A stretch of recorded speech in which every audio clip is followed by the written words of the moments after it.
꼭 강의하도록 하겠습니다.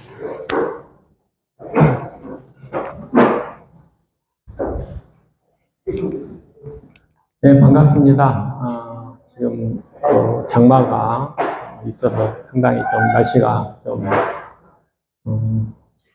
좀 힘드실 텐데, 오늘 또 먼 데서 이렇게 저희 병원에 찾아주셔서 감사드리고요. 오늘은 하여간 오늘 처음 오신 분을 기준으로 다시 강의를 하겠습니다. 내가 강의를 할 때마다 계속 새로운 내용에 대해서 좀 업데이트를 해보려고 자료를 좀 뒤져보고는 있는데 그 내용들이 계속 여러 가지 시도들을 해요. 굉장히 많은 시도를 하는데 아직은 조금 우리 현장에서는 조금 너무 먼 이야기들이 좀 있어서 그 부분은 그냥 좀 생략하고 그것에 가장 우리가 당장 사용할 수 있는 내용으로 이야기를 할 수밖에 없겠다 나는 그렇게 생각을 하거든요. 최근 정보에서 제일 제가 인상적이었던 정보는 뭐였었냐면 미국의 암 임상을 해요. 미국이 아시다시피 뭐 여러 가지 암 치료제에서 암 임상을 하는데 암 임상의 60%가 세포 치료제예요. 아마 처음 들으실 거예요. 이 세포 치료제는 5년 전에는 그야말로 거의 없었다고 보시면 되거든요. 근데 단 5년 만에 암 임상의 60%가 세포 치료제예요. 그래서 세포 치료제가 암을 해결하는데 굉장히 유용한 도구가 될 것이다 라고 생각을 해서 그 개수가 몇 개냐면 1200개입니다. 우리나라는 손가락으로 세죠.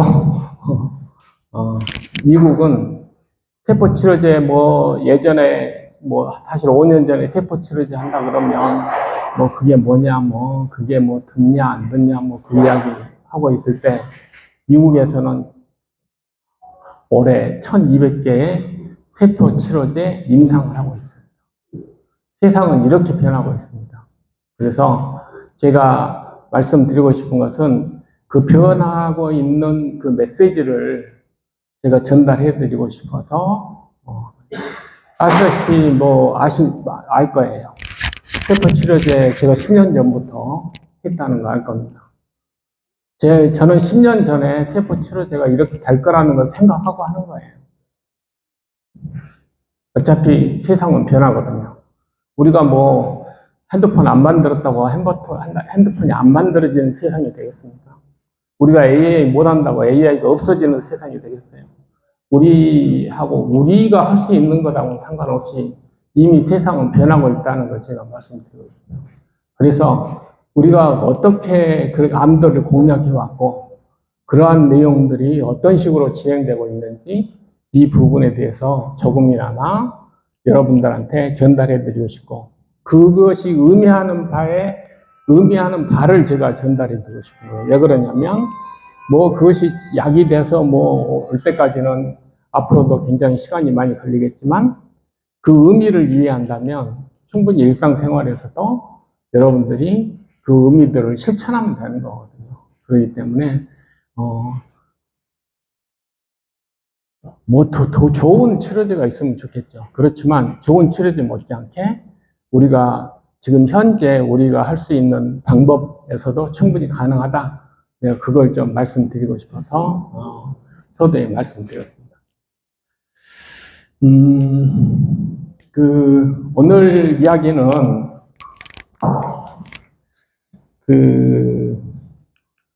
코로나부터 좀 이야기를 시작할까 합니다. 여러분들 코로나를 3년 동안 겪었어요. 근데 사실은 그 3년 동안에 면역이란 이야기를 진짜 많이 들으셨을 겁니다. 그것이 어떤 의미를 갖는지를 우리가 좀 이해를 해야 되거든요. 아시다시피 코로나는 사망은 거의 50세 이상이었어요. 그 다음에 거의 80대, 7, 80대가 사망을 이렇게 많았잖아요. 암도 마찬가지예요. 어차피 50대 이상에서 암이 생기는 거고, 여기서, 그러니까 이것은 고령화 문제라는 걸 말씀드리고 싶어요.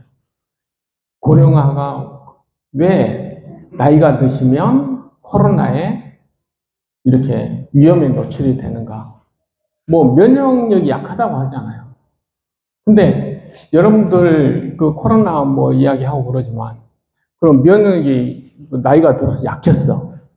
그러면 그때는 처음에 백신하고 치료제가 없을 때는 사망률이 20, 30%였습니다. 그거 아세요? 그리고 백신 나오고 나서 사망률이 2, 3%로 줄었고 치료제가 나와서 1% 이하로 떨어진 거거든요. 이건 0.12% 정도 돼요. 그게 뭘 의미하는 거였어요? 결국 암도 우리가 어떻게 하느냐에 따라서 사망률을 충분히 낮출 수 있다는 걸 보여주는 겁니다. 우리가 좀 복잡하고 어려워서 그러지. 그 다음에 화이자가 백신을 만들었어요. 그분들이 저는 진짜 뭘 놀랬냐면 1년 만에 백신을 만들어냈어요. 근데 화이자의 진짜 목표가 왜 준비를 했겠어요? 코로나 때문에 그 백신 만들 준비를 한 게 아니거든요. 뭐 때문에 준비했어요? 암 때문에 준비한 거예요.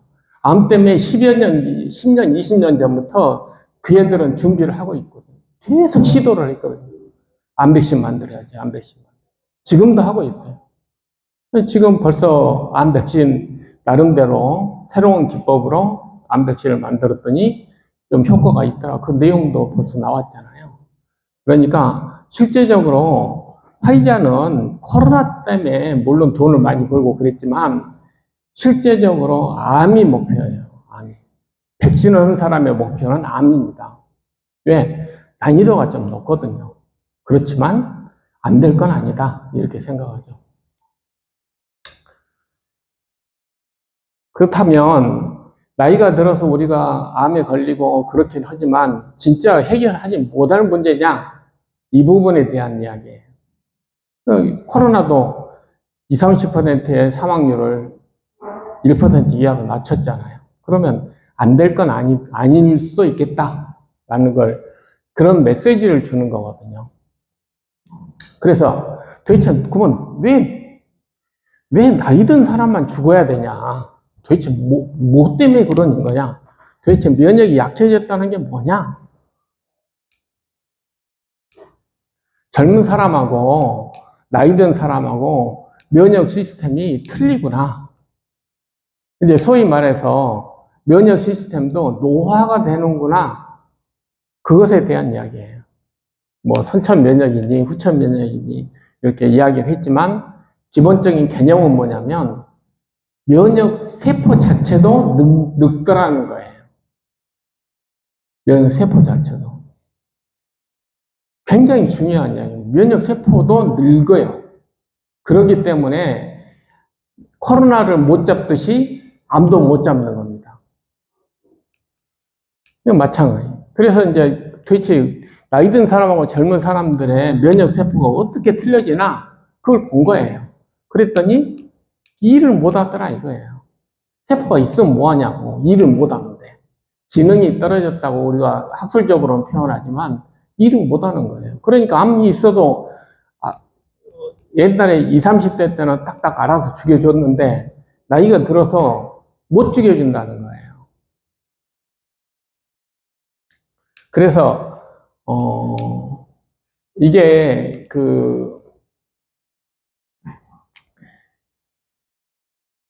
저는 아시다시피 정신과 의사잖아요. 그래서 치매 뭐 이런 쪽에 있는데 코로나 걸릴 때 다 호흡기 이야기를 할 때 내가 봐서는 이게 뇌로도 들어가더라고요. 그래서 치매가 심해져요. 코로나 후유증으로 롱 코비드로 치매가 걸리신 분도 지금 내 환자도 있어요. 그래서 그런 내용이에요. 그러니까 이게 젊은 사람들은 이런 일이 안 생기지만 머리에 있는 면역세포도 늙으니까 코로나를 감당을 못 하더라. 그게 요점이에요. 간단하게 이야기하면. 그래서 똑같이 해도 롱코비드가 이렇게 노인들한테서는 코로나 걸리고 치매 걸리신 분들이 꽤 돼요. 그래서 그러면 그게 왜 그러냐? 그러면 머리에 있는 면역세포도 늙어가지고 일을 못하니까 코로나에 대해서 노출이 감당을 못해서 결국은 치매가 심해지더라. 그런 내용이에요. 여러 가지 써놨지만. 그래서 우리가 그러면 이게 제가 그 이야기를 왜 하려고 하냐면 코로나에 대해서 면역 시스템이 작동이 안 돼서 치매가 심해졌다면 그 원리는 암에도 똑같이 적용이 되거든요. 코로나하고 암하고 달릴 게 뭐 있어요? 코로나 외부에서 들어간 바이러스고, 암은 내 세포에서 만들어진 거지만 문제는 뭐냐면 그걸 처리하는 시스템, 면역 시스템이 작동이 안 되면 똑같은 결과를 처리한다는 거죠. 그래서 뇌로 들어가는 그런 내용인데, 이 코로나가 뇌로 이렇게 실제적으로 들어가고, 그렇게 해서, 뇌에 영향을 주기 때문에 면역세포들이 이런 식으로 작동이 되는데, 그 면역세포가 기능을 잘 못해서 치매가 생긴다. 그런 내용이에요.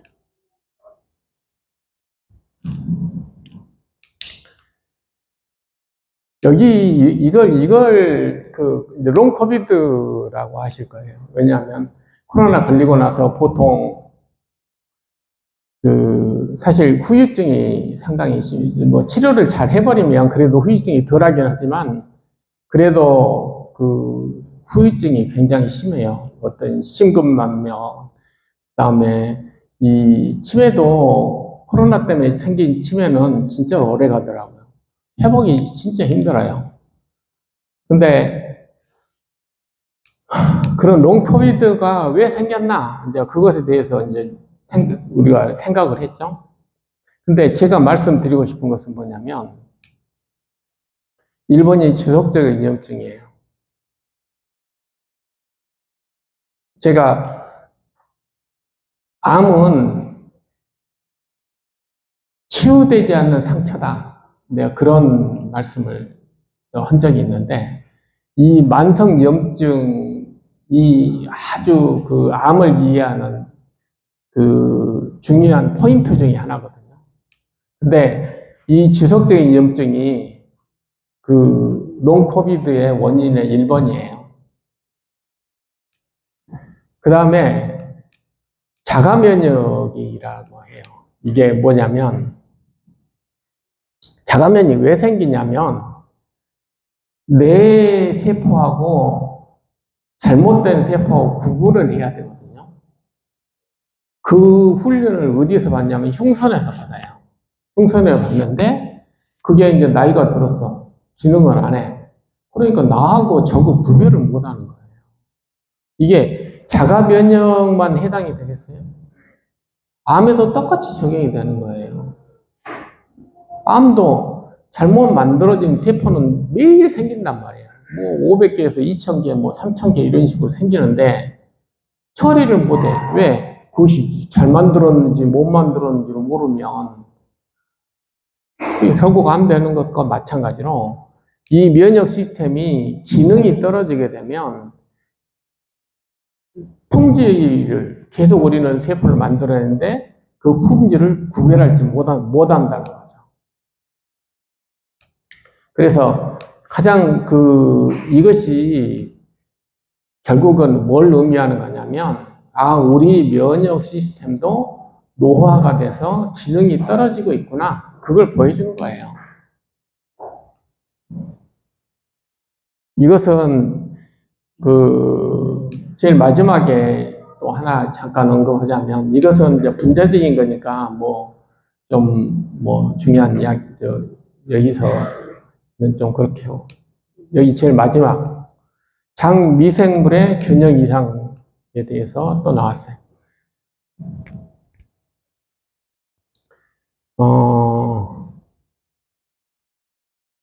나이가 들잖아요. 그러면 장이 이렇게 탄탄해지지가 않아요. 장이 이렇게 내막세포가 탄탄해지지 않아가지고 장 유출 증후군이라 그래서 나이가 들게 되면 틈이 많이 생겨요, 장에. 그러게 되면 우리가 쓸데없는 이런 것에 노출이 돼서 그 결과적으로 만성염증이 생긴다는 이론이 있거든요. 실제적으로 그런 경우가 많아요. 우리가 어르신들은 이 소화제나 위 운동 촉진제나 이런 걸 드시는 분들이 굉장히 많을 거예요. 근데 그것의 하나의 증상 중에 하나가 장이 누출되는 그런 증상이 있어요. 그러게 되면 굉장히 이런 것들이 그 시스템을 교란시켜요. 우리 면역 시스템을 헷갈리게 합니다. 이게 기능을 떨어뜨리게 되거든요. 그러게 돼서 하여간 롱코비드가 생긴다. 근데 이 이야기는 결국 암에도 똑같이 적용이 되는 거예요. 결국은 우리 면역 시스템이 적어도 기본적으로는 35세부터 퇴화되기 시작해서 50세가 되면 벌써 이제 슬슬 그 바닥이 드러나기 시작한다. 그런 내용이거든요. 근데 이제 거기 치료 한번 봐보세요. 치료가요. 신체 운동, 적절한 수면, 프로바이오틱스, 항염증 영양소, 멜라토닌, 비타민 D, 스트레스 줄이는 거 굉장히 중요하다. 염증을 미세계쇄표의 불균형적인 염증 반응을 억제한다. 제가 하는 이야기하고 똑같지 않아요? 늘 하는 이야기. 이게 롱 코비드를 줄이는 방법이고 코로나에 의한 치매를 줄이는 방법은 이거예요. 방법이 없지 않고 롱 코비드를 줄이는 방법에 현실적으로 롱 코비드 치료제가 없다는 거죠. 기본적으로는. 결국은 이게 가장 중요한 기본이 된다는 거거든요. 또 우리가 할 수 있는 일들이고. 그래서 제가 말씀드리고 싶은 것은 우리가 보면 이런 것들이 별것 아닌 것처럼 보일지 모르지만 우리를 방어해 주는 데는 굉장히 중요하다라고 제가 말씀드리고 싶은 거예요. 그래서 제가 최근 업데이트된 논문 중에서 상당히 인상적이었고, 그 다음에 우리가 늘 하는 것들을, 여기 코로나 대신 우리 뇌 경향을 하면 틀릴 게 거의 없다는 생각이 들어서, 제가 오늘 처음 말씀드리고 싶은 겁니다.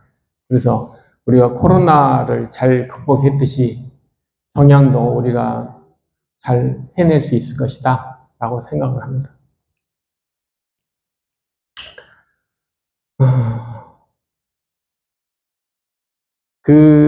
적을 알아야 우리도 적을 알아야지, 지켜야지, 전쟁이 이길 수 있잖아요. 그래서 교모세포종의 우리가 특징이 몇 가지가 있어요. 그래서 좀 어려운 점. 제가 내성이 강하다, 그런 이야기를 말씀드렸을 거예요. 이것이 내성이 강하다는 것은 여기서는 뭘 이야기하냐면 줄기세포를 이야기하는 거예요. 이게 캔서 스템셀이. 교모세포종의 가장 큰 어려움을 하나를 꼽아라 그러면 캔서 스템셀이에요. 스템셀이 뭐예요? 계속 만들어내는 거예요. 그러니까 한 개라도 있으면 다시 암을 만들어내는 거예요. 그게 제일 어려운 점이죠. 재발을 하니까. 뭐 있는 것 만약에 재발만 안 한다면 좀 불편하야 하겠지만 우리가 뇌졸중처럼 그냥 후유증 가지고 살 수는 있잖아요. 근데 이건 재발이 제일 무서운 문제잖아요. 근데 그것의 가장 큰 특징이 뭐냐면 스템셀이에요. 근데 사실은 스템셀이라고 그렇게 표현을 했지만 제가 말씀드렸듯이 이건 꼭 스템셀 성질만이 아니에요. 이게 중개업 세포라는 거에서 이게 보통 캔서라는 것은 막에서 생기는 거예요. 막에서 생기는 악성 종양을 암이라고 해요. 그래서 뭐 장상피, 뭐 폐암도 폐상피, 뭐 이런 내용이거든요. 평평상피니 뭐 하여간 뭐 내막세포니 뭐 상피세포니 뭐 그렇게 이야기하지만 결국은 껍질, 막 거기서 생겨요. 껍질 막은 우리 신체적 입장에서는 외부에 노출이 되잖아요. 그래서 스트레스를 많이 받아요. 우리 피부 뭐 조금만 뭐 해도 타고 뭐 벗겨지고 난리 법석을 하잖아요. 그런 것처럼 우리 신체를 조정하는데 연약하잖아요.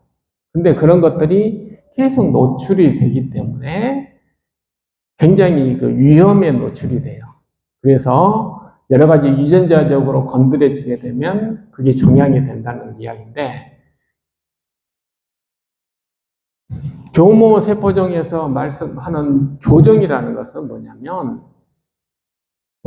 상피세포가 아니에요. 우리가 하는 근육, 뭐 혈관 이런 것처럼 조직에 있는 세포거든요. 그 가운데 있는 세포예요. 그렇기 때문에 성질이 암하고는 좀 틀려요. 근데 가장 큰 특징 중에 하나가 뭐냐면 모양이 줄기세포 같아요. 이 모양이 줄기세포 같다는 것은 뭐냐면 아메바를 생각하시면 돼요. 아메바. 교세포에 기본적으로 있는 것은 아메바 같은 거예요. 뭔 말이에요? 움직인다는 거예요. 걔들은 실제로 움직여요. 준비 없어요. 그러니까 예를 들자면 얘가 저 종양이 우리가 발견했잖아요. 그러면 그 중에 하나는 거기 그 옆에 몇 센치 옆에 박혀요. 지가 가서 혼자. 그래서 재발을 잘하는 거예요. 그것을 다른 말로 하자면 줄기세포 모양 세포라고 해요. 그래서 힘든다는 걸 이해하셔야 돼요. 그 다음에 줄기세포 그런 모양을 하는 애들은 특징이 뭐냐면 약물에 대해서 강해요. 우리가 약물이 세포 속으로 들어오면 그 약물을 밖으로 내보내는 그런 시스템이 있거든요. 근데 줄기세포는 그런 시스템이 굉장히 강하거든요. 그래서 항암 방사선에 잘 안 듣는 거예요. 그 다음에 뭐 비위로 인해서 접근이 어렵다. 암세포가 빠르게 성장한다. 이거 발견되면 다른 그 세포들보다 훨씬 더 좀 빨리 자라는 그런 속성을 가지고 있다. 그래서 지금 현재는 수술, 항암, 방사선, 뭐 표적 치료제로 그 아바스틴 뭐 이런 거, 전자기 치료. 전자기 치료까지는 지금은 전통적인 방법에 해당이에요. 우리나라에서는 별로 없는데 캐나다에서 이게 아무튼 그렇게 해서 우리가 교모세포종의 치료가 왜 어려운지를 우리가 좀 이해를 해야 된다. 그러면 이제 간단하게 이야기하면 항암 방사선의 내성이 강하면 암을 잡을 방법은 뭐예요? 면역치료밖에 없어요. 우리가 잘 골라서 면역세포를 죽이는 것밖에 없거든요. 근데 저는 T에 대해서 별로 미련이 없어요. T는 줄기세포를 죽일 수가 없어요. 구조적으로. T가 줄기세포를 만약에 잡는다 그러면 우리는 죽어야 돼요. 그 자가면역 때문에 죽어야 되거든요. 줄기세포를 죽일 수 있는 유일한 권한이 부여된 것은 제가 모든 논문을 봐서 현재까지 입증된 것은 NK밖에 없어요. 그렇기 때문에 제가 NK를 이야기하는 겁니다. 뇌종양에서는 NK가 참 중요하다. 왜? 줄기세포 모양의 세포를 없애야 되는데 그 줄기세포를 없애는 면역세포는 NK밖에 없거든요. 그래서 NK를 올릴 수 있는 여러 가지 일들을 하는 것이 뇌 문제를 해결하는 데는 굉장히 중요하구나 라는 걸 보여주는 거거든요. 이제 이 부분은 이제 늘 이제 우리가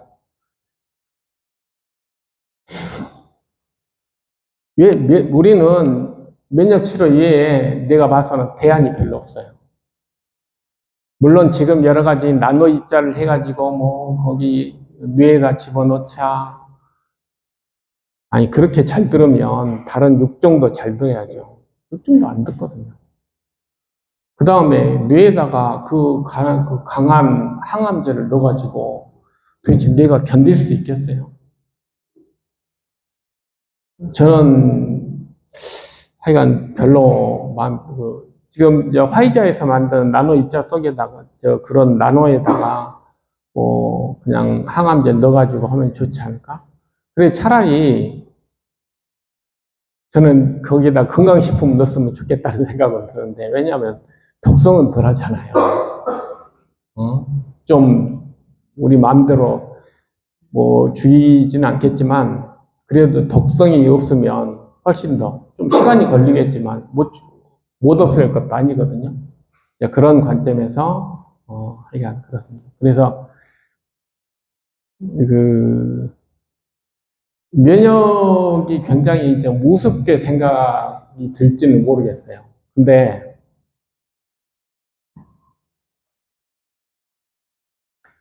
우리가 뭐 코로나 할 때 뭐 여러 가지 뭐 항체니 뭐 그다음에 뭐 T세포니 뭐 그 이야기를 많이 해서 코로나를 이겨냈다라고 했을 때 그러면 면역세포는 내 몸에서 차지하는 비중이 얼마나 되죠? 몇 그램이나 될 것 같아요. 우리 몸의 면역세포가. 그런 림프구가 몇 그램이나 될 것 같습니다.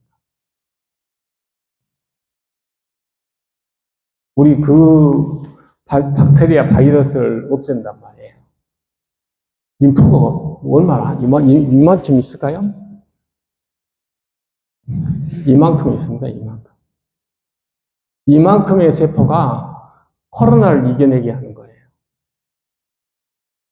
우리가 뭐 B세포 뭐 이렇게 하지만 개수로 따지면서 수십억 개 된다, 수천억 개 된다 이렇게 이야기하지만 무게로 따지면요, 이만큼 손가락 끝입니다. 이것이 우리를 지켜내요.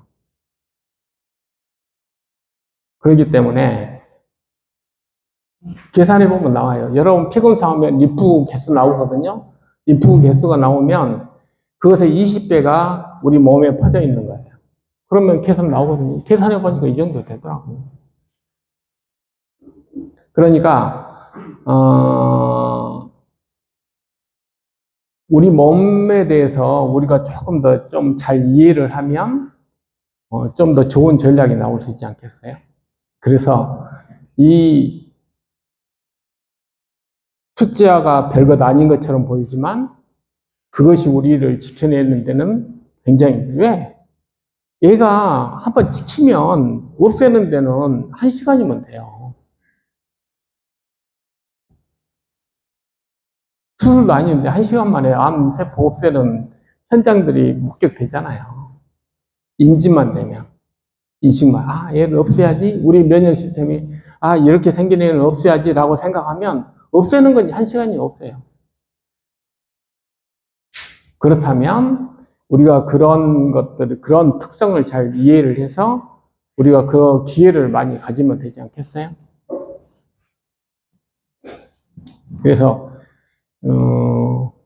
하여간 면역 세포가,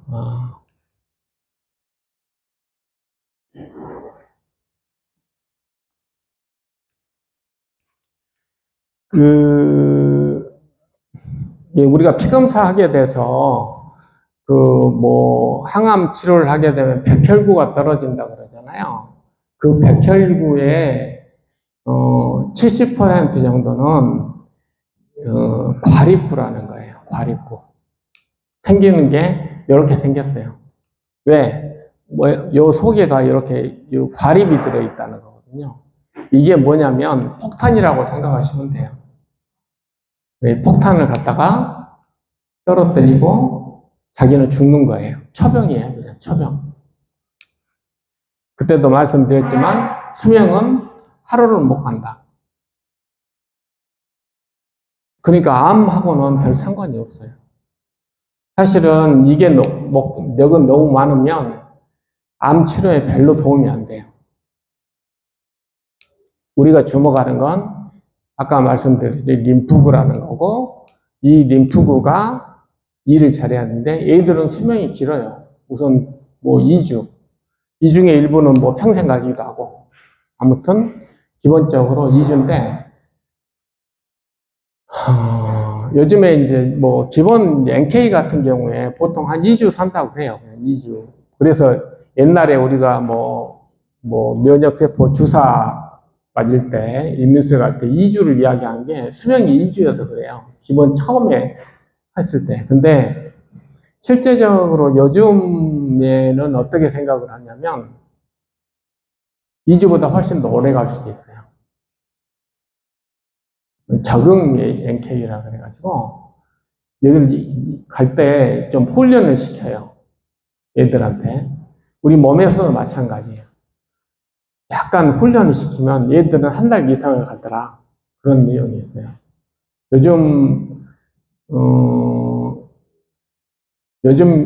요즘의 NK는, 그래서 적응 NK를 쓰는 게 훨씬 좋겠구나라고 생각하고, 그 다음에 적응 NK는 뭐냐면, 한번, 이런 애를 좀 이런 애는 잡아야 되는구나, 라는 걸 훈련받은 애예요. 그런 애들은 훨씬 다음에, 암세포를 잘 죽이더라. 그리고 오래 가더라. 그래서 일종의 이제 기억 NK다. 이렇게도 이야기하는데, 아무튼, 수명이라는 것은 어떤 조건이 주어지면, 오래 살 수 있다. 필요하면. 그런 내용도 있습니다. 제가 봐서는, 물론 B는 항체 만들 때 중요해요. 항체.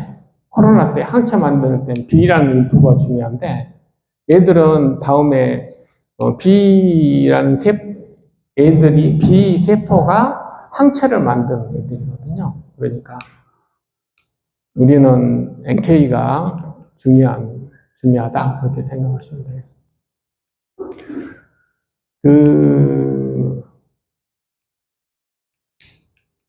이건 별로 그래서 NK나 T는 다른 명칭이 뭐냐? B는 킬러 세포가 아니에요. 간단하게 이야기하면 NK나 T는 킬러 세포라고 해요. 왜? 다른 세포를 죽이니까. 근데 왜 다른 세포를 죽이죠? 우선 기본 개념은 뭐냐면 병용군이 세포 속에 들어와서 살고 있는 애는 병원균을 죽일 수가 없으니까 아예 세포를 죽이자. 그것이 작전이거든요. 그래서 기본적으로 킬러 세포는 감염된 세포를 죽이는 걸 목표로 해요. 근데 그게 감염된 세포만 이렇게 죽이는 게 아니고 기본적으로는 특히 NK는 변형된 세포, 잘못 만들어진 세포도 죽여요. 스트레스 받은 세포도 죽여요. 스트레스를 받으면 우리 세포는 뭘 생각을 하냐면 내가 좀 늙어가지고 좀 오래 살까? 그게 노쇠예요. 시네신스라 그래서. 아니면 내가 죽어버릴까? 아포프토시스라 그래요. 아포프토시스라는 것은 그때도 말씀드렸지만 낙엽지는 거예요.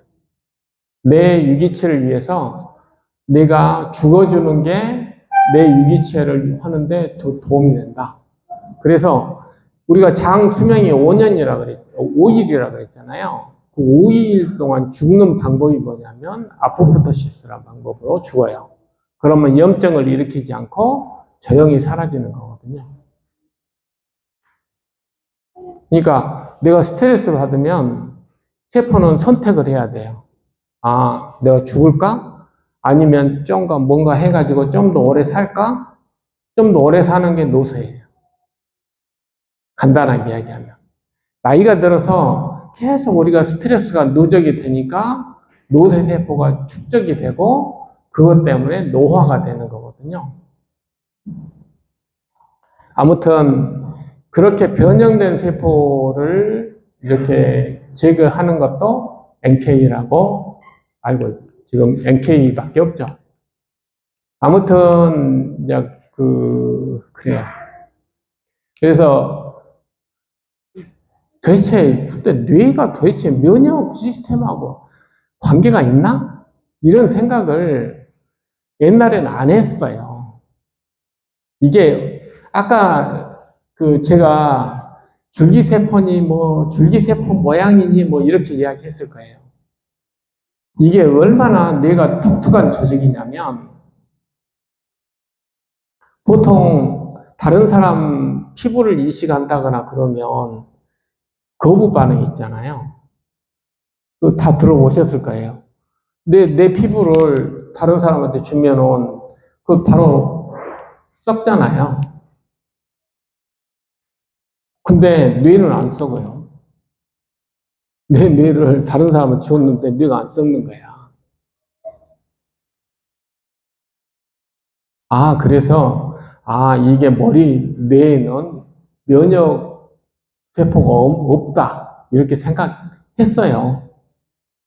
그러니까 뇌 종양에 면역 치료를 한다는 것 자체는 도대체 이해가 안 된 거지. 언제까지 이야기냐?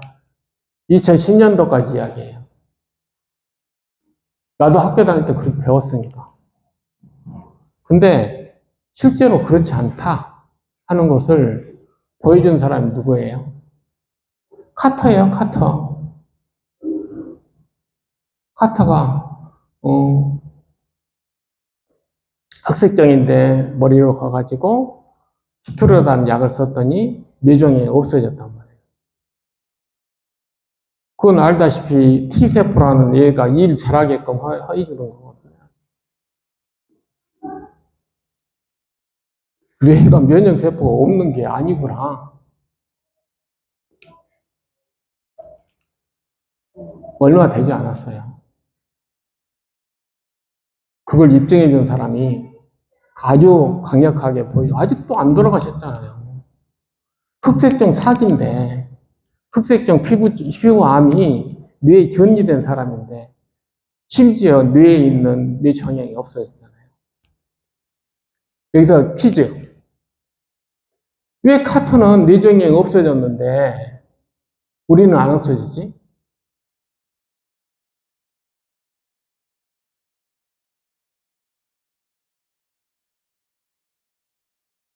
실제로 뇌에 있는 종양이 없어지는 그 면역세포를 어디서 만들었냐면 말초에서 만든 거예요. 말초의 흑색종을 없애는 그 면역세포가 뇌까지 없애진 거예요.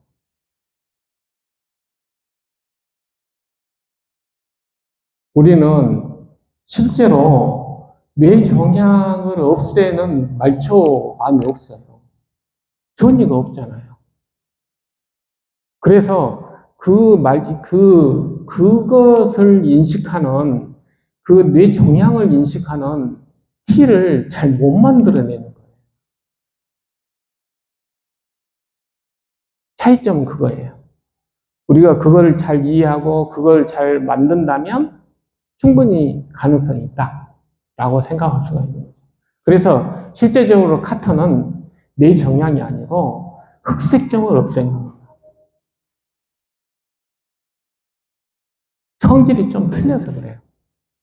확실한 것은 뇌 있냐 없냐가 중요한 게 아니고 우리가 뇌 종양을 인식하는 면역세포를 잘 만들면 없어지는 거구나 라는 걸 보여주는 거예요. 수술한 것도 아니잖아요.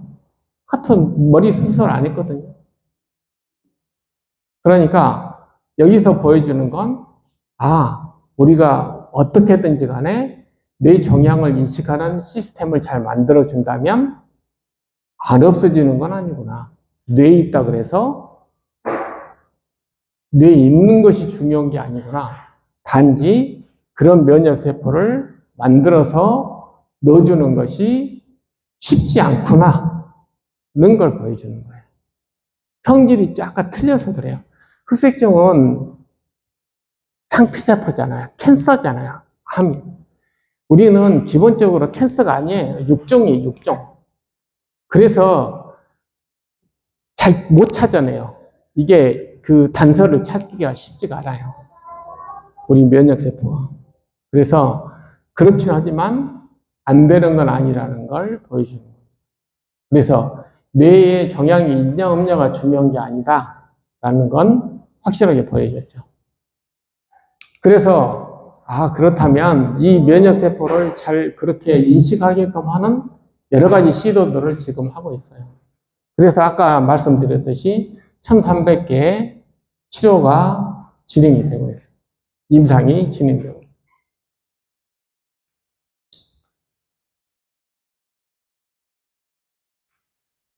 지금 이건 그때도 말씀드렸듯이 이 면역세포가 있고 없고는 이렇게 차이가 크다는 걸 제가 말씀드렸고, 이게 이제 흑색종이거든요. 이게 흑색종인데, 얘들은 돌연변이도 많고 막 그래가지고, 이렇게 잘 없어요. 우리 면역세포가 이 암을 찾을 단서를 쉽게 찾아요. 그래서 혹시 이렇게 반응이 좋아요. 면역세포 치료에.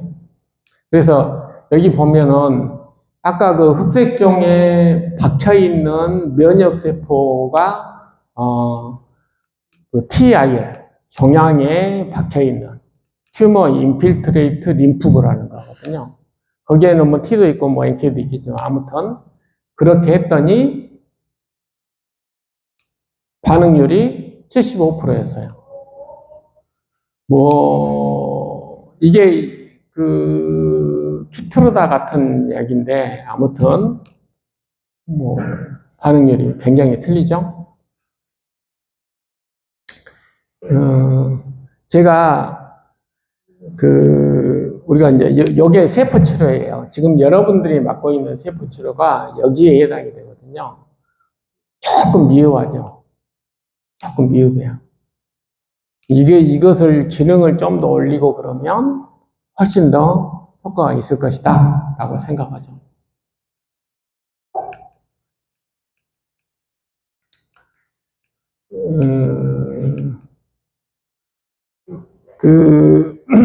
그때 정양이 이 면역세포라는 걸 죽이기 위해서 PDL1이라는 걸 아까 제가 말씀드린 프로그램된 우리는 때가 되면 죽게끔 프로그램되어 있어요. 세포는 때가 되면 죽게끔 프로그램이 되어 있는데 죽어라 라고 하는 리간들을 이렇게 T에다가 주게 되면 얘가 죽는 거죠. 뭐 림프구가 죽어요. 그것을 방지하는 약이 이 카터가 맞았던 그런 약이에요. 근데 지금 10년 이상 살고 계시거든요. 암 흑색종 사기인데. 근데 그 항체 치료제를 사실 뇌종양에도 했어요. 했는데 결과가 그렇게 우리가 원하는 결과가 안 나왔어요. 뭐 이유는 아까 말씀드렸듯이 BBB 이유도 있고 항체가 BBB를 잘 못 통과했다. 뭐 그런 내용도 있고 그래요. 근데 기본적으로 T는 스템 라이크 셀을 거의 못 죽인다는 걸 제가 말씀드렸을 거예요. 그래서 효과가 없는 게 더 커요. 그래서 작전을 달리 써서 우리 뇌종양은 해결해야 된다라고 생각하고 있거든요. 다시. 그래서 우리가 할 수 있는 일이 뭐냐? 면역세포를 암을 키우는 면역세포는 되도록이면 억제해야 되고 암 죽이는 면역세포는 암 살해, 킬러세포는 강화를 해야 된다. 뭐 답은 나와 있어요. 이게 다른 암종보다 훨씬 더 중요해요. 왜? 초이스가 없잖아요. 간암도 사실은 초이스가 별로 없는 암 중에 하나긴 한데, 그리고 거기는 항체라도 들어가잖아요. 이건 항체도 잘 안 들어가잖아요. 그래서 상당히 좀 어려운 그런 암종이긴 해요. 그렇지만 우리가 작전을 잘 세운다면 충분히 안 될 건 아니라 라고 생각하죠. 암 연관 면역세포 억제는 진짜 중요합니다. 아까 특성에 뭐 어떤 게 있냐면 빨리 자란다 라고 돼 있어요. 빨리 자라고 재발하려면 뭐가 필요하냐? 염증이 필요해요. 염증이 있어야지 재발할 수가 있고 빨리 자랄 수가 있어요.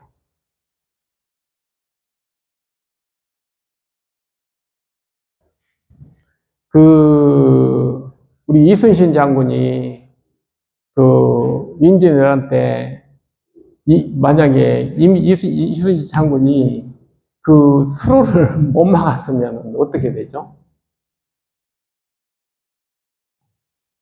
이게 먹을 식량을 저쪽 함경도나 이런 데까지 옮기려면 수로밖에 없어요.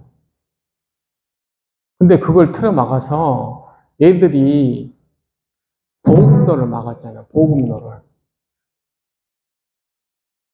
인천 상륙작전이 성공한 게 뭐예요? 보급로 막은 거잖아요. 그러니까 암에서도 마찬가지예요. 암의 보급로를 막아야 되는데 암의 보급로는 먹이가 아니고 먹는 게 아니고 염증입니다. 염증이 있어야만 살아요. 그렇기 때문에 염증에 총력을 기울여야 돼요. 재발을 안 하고 키우지 않으려면 염증을 총력을 다해서 막아야 된다는 것이 제 생각이에요. 왜? 보급로 막아야 되잖아요. 인천 상륙작전 이순신 장군처럼 튼튼하게 그걸 막아야 됩니다. 그러면 승리할 수 있어요. 그 다음에 또 싸우기도 잘 싸워야 되잖아요. 그러니까 킬러 세포도 강화시켜야죠. 이제 그것에 대한 방법을 제가 하여간 뭐가 좋다, 하여간 다 듣고 나서, 했던 것 중에 하나가, 아까 그 이야기 나왔는데,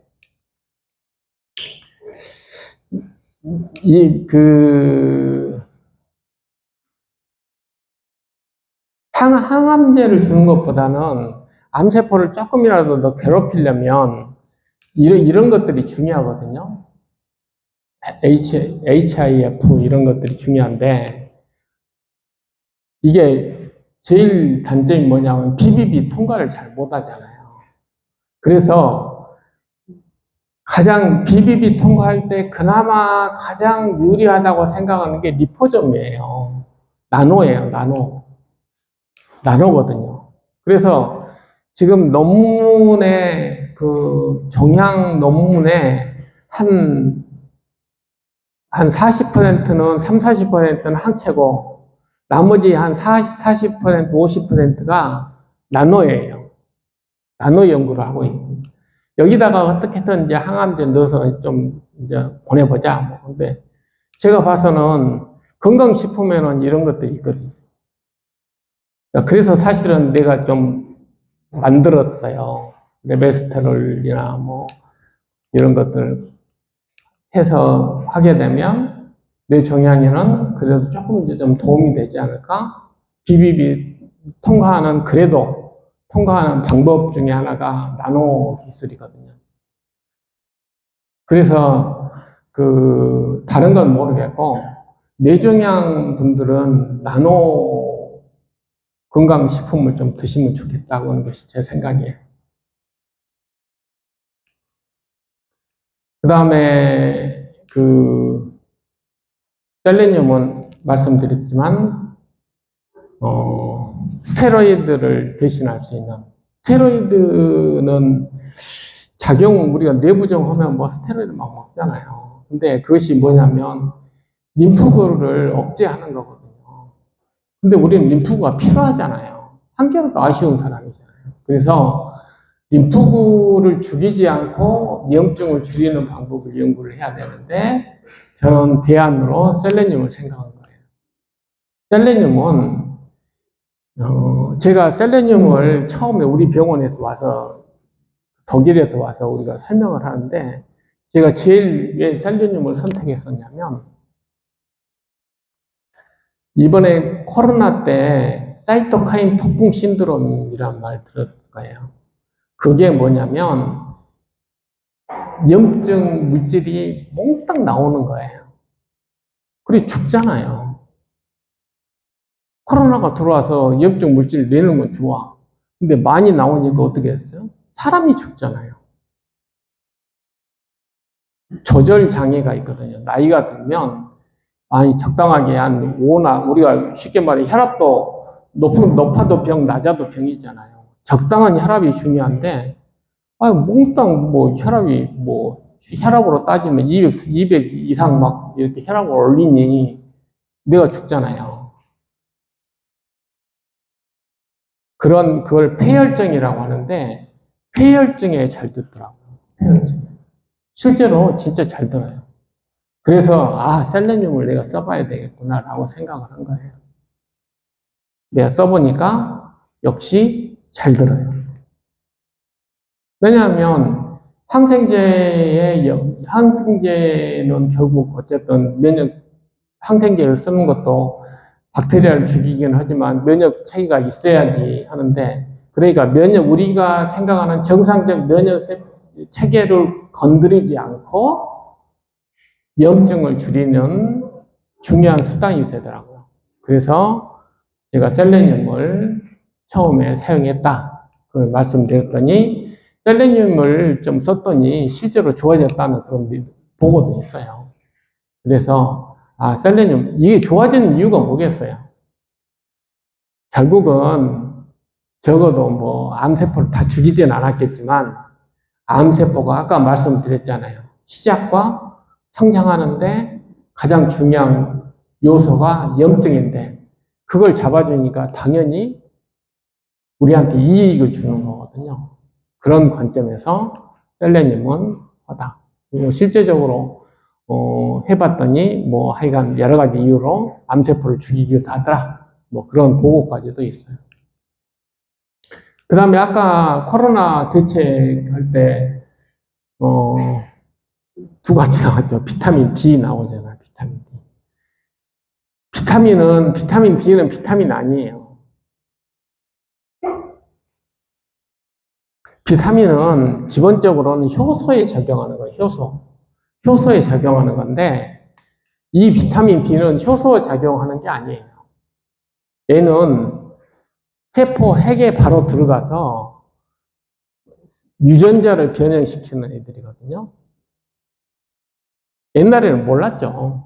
아, 비타민 D가 하여간 필요한가 보다. 라고만 생각을 했는데, 실제로 뼈에 건강에 관련된다, 이렇게 생각했는데, 요즘에 이제 기술이 발달돼가지고, 유전 공학을 하게 되면, 유전자를 누가 푸나, 이런 전사인자라는 게 있는데, 그 연구를 하다 보니 발견된 게 이것들이 비타민이 아니네?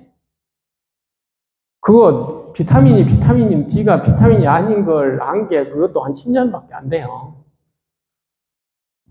그 전에 전사에 대해서 우리가 모를 때는 몰랐죠. 근데 알고 보니 얘는 호르몬이더라. 간단하게 이야기하면. 호르몬은 바로 우리가 예를 들자면, 이렇게 잘못 먹어가지고 호흡 곤란 생기고 땅콩 먹었는데 호흡 곤란 생기면 탁 주사 맞잖아요. 그러면 바로 풀리잖아요. 아마 몇 분 안에, 1, 2분 안에 다 푼단 말이에요.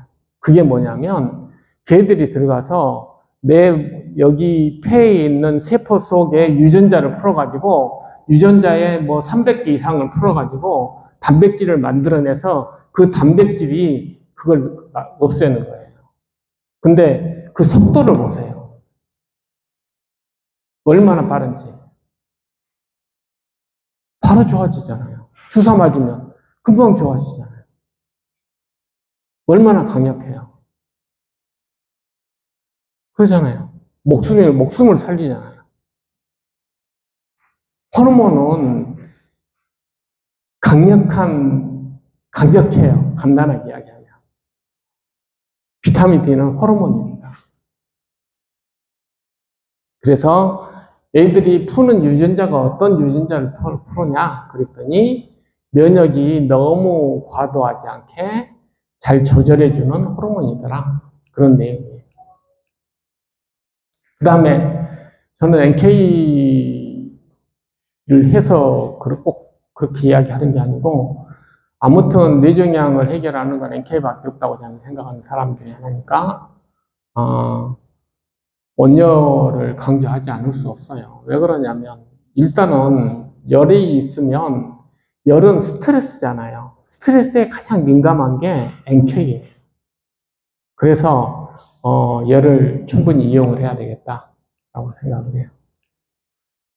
그 다음에 NK가 있어야지 다음에 T에도 연결이 돼요. 다음에 이게 실제적으로 우리가 T가 고형 종양에서 상당히 쉽지 않는데 T는 미사일이라 그랬잖아요. 그래서 아주 딱 어떤 지점이 있어야만 작동이 되는 애들이거든요. 근데 NK는 그냥 전쟁터에 가서 탱크 정도 생각하시면 돼요. 그래서 가서 그냥 있는 대로 이렇게 해결하는 애고, 아까 말씀드렸던 과립군은 처병이에요. 총 들고 그냥 가서 죽는 애들이고, 그렇게 되는데, 미사일이 할 일이 있고, 탱크가 할 일이 있잖아요. 그런데 탱크가 어디다 쏘라고 이야기해 줄 수가 있어요. 그러니까 우리가 병원균이 들어오면 제일 처음에 들어간 애들이 과립구예요. 아까 말씀드렸듯이 하루 걔들이 3일 버텨요. 우리 전쟁 나면 휴전선에 3일 버티게끔 돼 있잖아요. 어쨌든 3일 버티는 애들이고 그 다음에 NK가 한 3일 정도 후부터 작동이 돼요. 그 다음에 한 일주일쯤 후에 T가 작동이 돼요. 그러니까 그게 뭘 의미하는 거냐면 이 면역세포들 간에 역할이 틀리기 때문에 걔들이 가서 할 일을 정해주는 거예요. 그래서 NK가 가장 중추적인 역할을 한다는 걸 제가 말씀드립니다. 다음에 T가 왜냐하면 이게 간단히 이야기하면 베트콩 같은 거예요. 이게 베트콩인지 일반 사람인지 구별이 안 가거든요. 그러니까 그것을 정확하게 찝어줄 사람이 필요한데 그게 NK인 거예요. 그래서 NK 역할이 중요하다. 근데 그 T 같은 경우도 흉선 나이 지나면 없어지죠. 그래서 아무튼 흉선 기능을 좀 올려주는 그런 것들이 중요하다.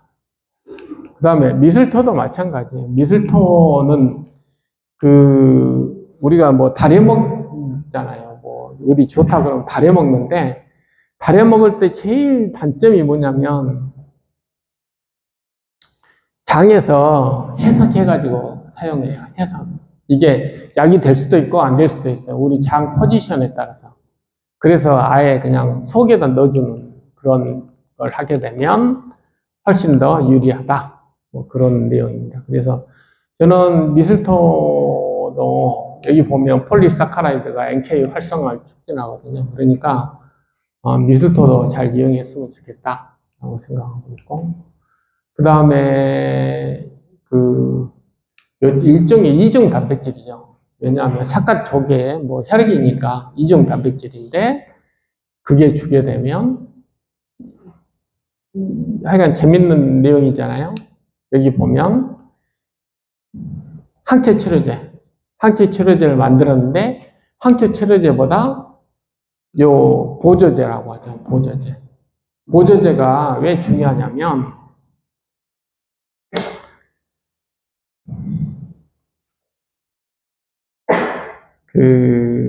이런 보고가 있어요.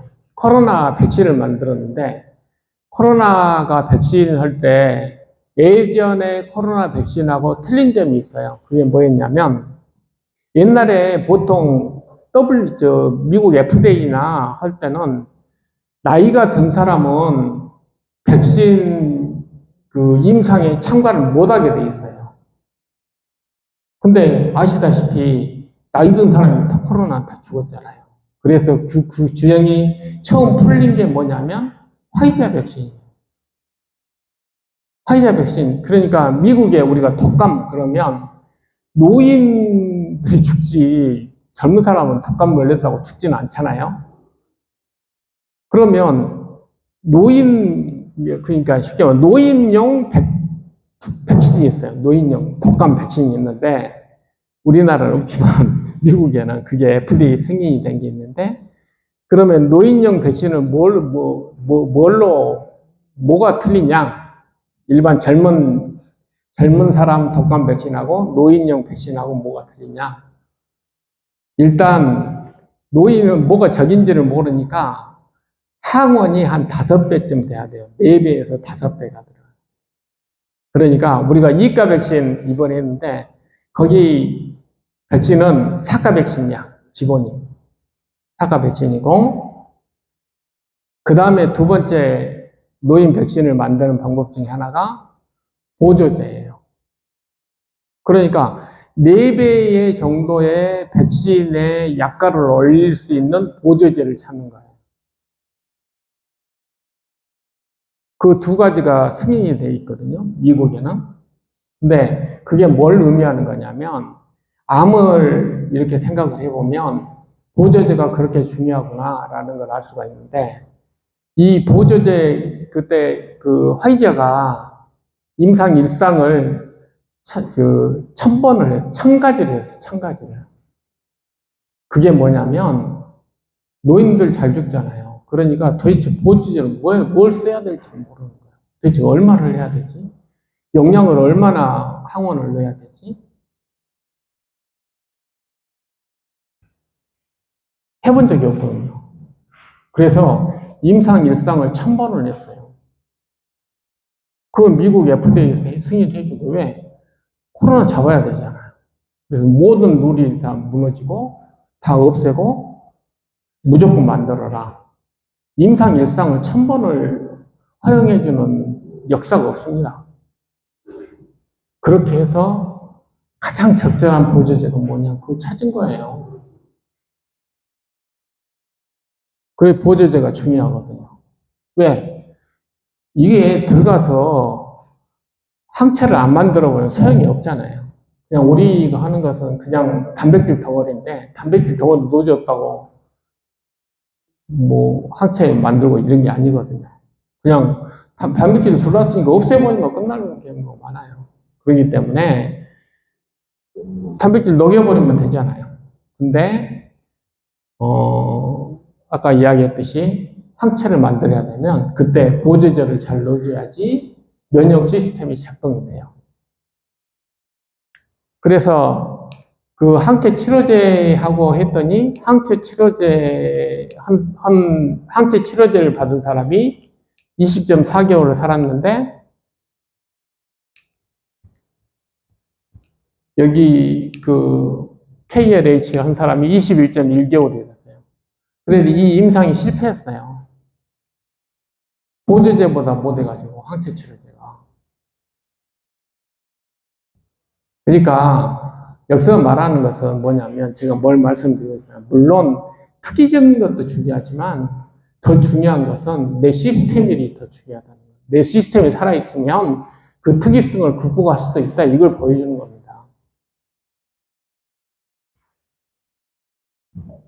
그래서 내가 뇌 종양의 특이적인 어떤 치료법도 중요하지만 그 특이적인 치료법이 아닌 일반적인 치료법이 특이성을 넘어설 수가 있다는 걸 아주 극명하게 보여주잖아요. 그러니까 우리가 작전을 잘 세우면 이게 원래 건강한 사람은 뭐가 적이 될지 모르니까 굉장히 이렇게 적이 이게 많아요. 우리가 아무리 인식할 때 특히 돌연변이가 이렇게 적은 우리 뇌종양은 돌연변이가 큰 암이 아니에요. 돌연변이가 몇 개 안 되는 암이거든요. 그러니까 일반 세포하고 구분이 힘들어요. 그러려면 그런 것들을 인식하는 시스템이 우리 그런 것들이 다양해야 돼요.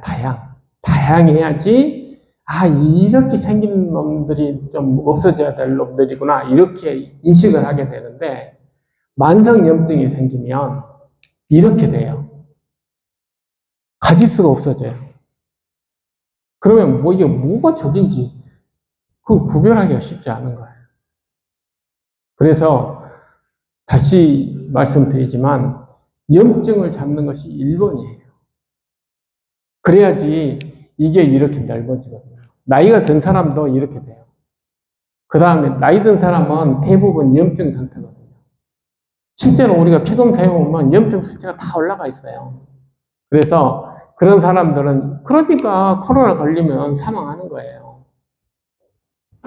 어떤 적이 오는지도 모르니까 왔으면 또 잘 대처를 해야 되는데 그렇기 때문에 우리가 건강하게 만드는 게 중요하다는 것은 이렇게 만드는 거예요. 내가 뭘 하나 잘 먹어서 이렇게 이걸 올린다 이게 아니고 특이성을 올리는 게 아니고 뭐가 적인지를 모르기 때문에 다양성을 올려야지 내가 건강해지는 거예요. 그러면 우리 면역 치료는 어떻게 해야 되겠느냐? 골고루 하시는 게 좋아요. 밥도 골고루 드셔야 되고.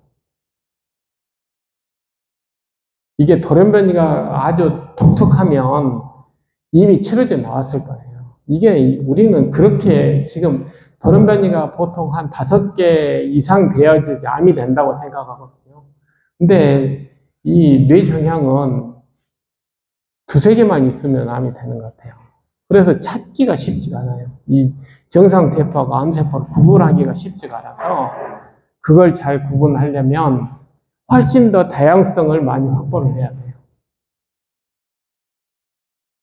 그래서 건강하는 것은 편식이 아니고 훨씬 더 골고루가 굉장히 중요한 개념이에요. 그래야지 찾아내거든요. 조금씩 다른 걸 이렇게 찾아낼 수가 있어요. 그 다음에 세포치료제에 대해서는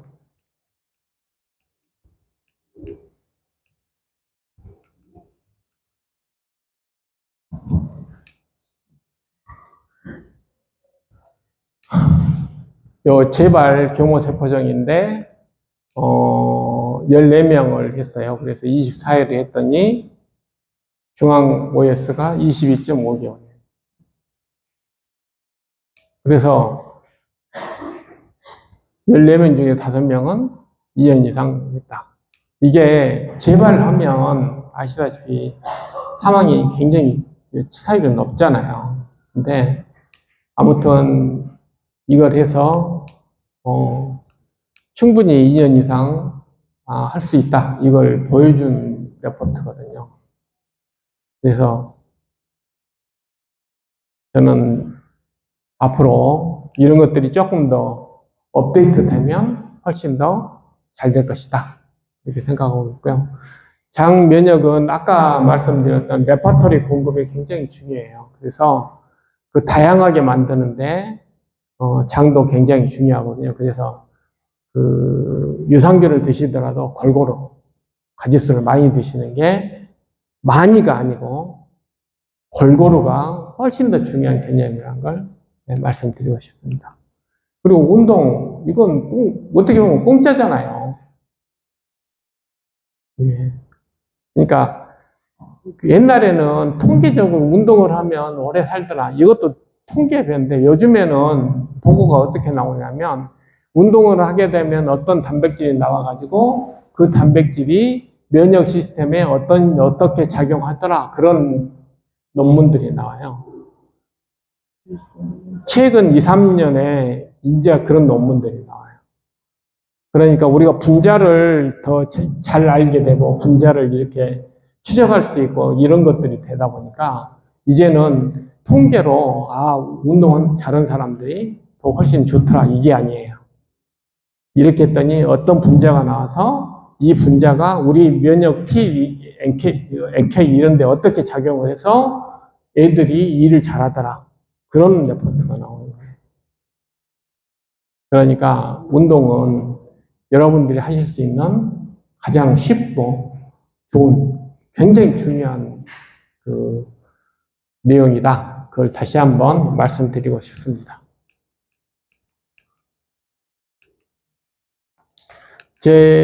제가 오늘 준비한 건 여기까지고요. 질문을 받겠습니다.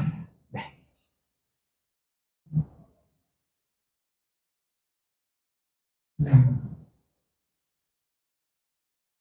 뭐 어떻게 보면 처음 듣는 이야기가 많으실 거예요. 근데 아무튼 왜냐하면 뇌 종양에 대해서 이렇게 막 깊게 생각한 사람은 그렇게 많지는 않거든요.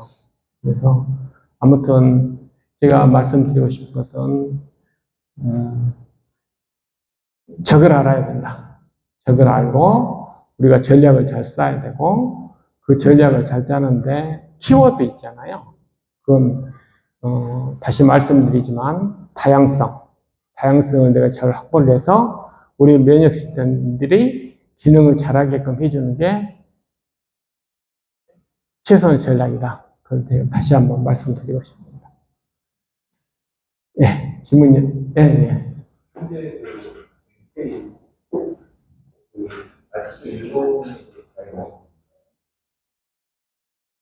아니, 꼭 가야 하는 건 아니고. 예. 근데 이제, 물론 CIK, 이제 그게, 또 좋은데, CIK도 뭐 일반에서는 조금 CIK도 괜찮다고 생각을 해요. 근데 뇌종양은 아까 말씀드렸듯이 기왕이면 전략적으로 조금 더 집중을 해야 되니까 저는 NK라고 생각합니다. NK 좀 더 집중하면 더 좋겠다. 그렇게 생각합니다.